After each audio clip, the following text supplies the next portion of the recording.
अनामियम के सभी दर्शकों को सादर प्रणाम। आज हम बात करेंगे पीसीओएस और पीसीओडी के बारे में, जो महिलाओं में होने वाला एक एंडोक्राइन सिस्टम का डिसऑर्डर होता है। कभी कभी ऐसी परेशानियां आती हैं, ऐसे डिसऑर्डर्स आते हैं जिनकी वजह से मातृत्व का सुख भोगने से महिलाएं वंचित रह जाती हैं।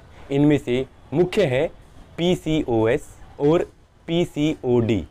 पीसीओएस में महिलाओं में अंडों का बनना लगभग बंद ही हो जाता है।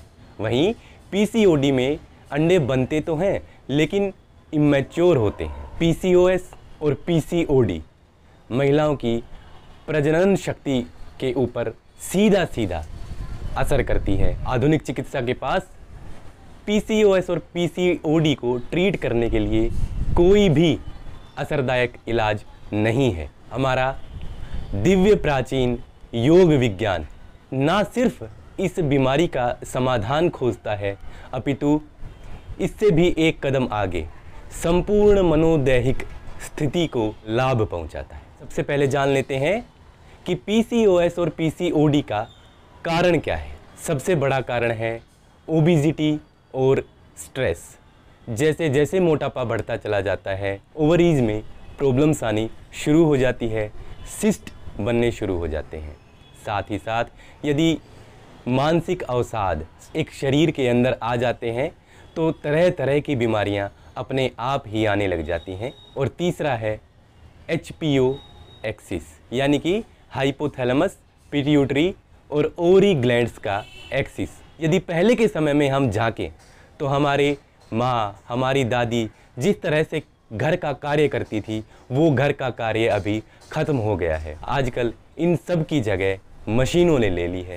यही जीवन शैली बिगड़ने का सबसे बड़ा कारण है। टीनेजर्स लड़कियों में भी आजकल यह प्रॉब्लम देखी जा रही है, क्योंकि पढ़ाई का इतना ज़्यादा प्रेशर है कि बच्चे रात भर पढ़ती हैं और दिन में फिर नींद पूरी नहीं हो पाती है, जिसकी वजह से एंडोक्राइन सिस्टम का संतुलन बिगड़ जाता है।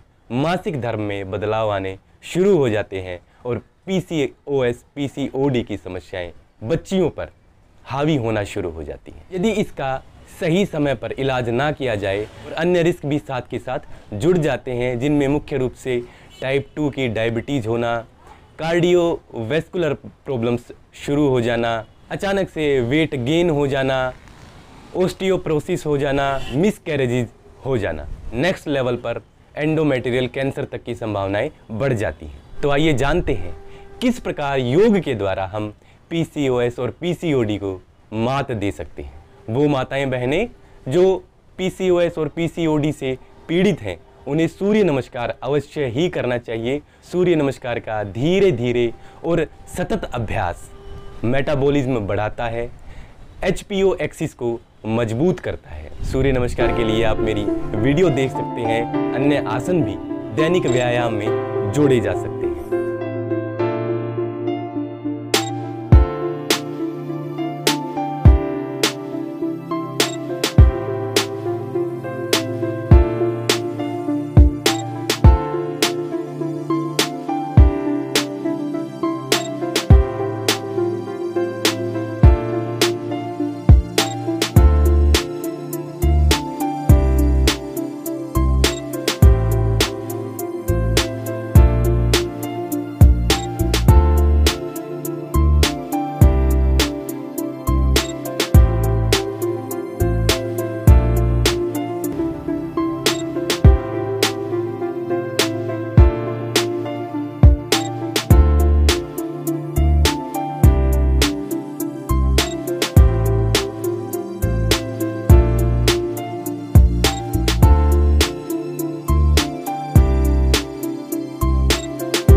जैसा कि मैंने बताया कि यह एक साइकोसोमेटिक कंडीशन भी होती है, तो मन को मजबूत करने के लिए प्राणायाम का अवश्य ही अभ्यास करें।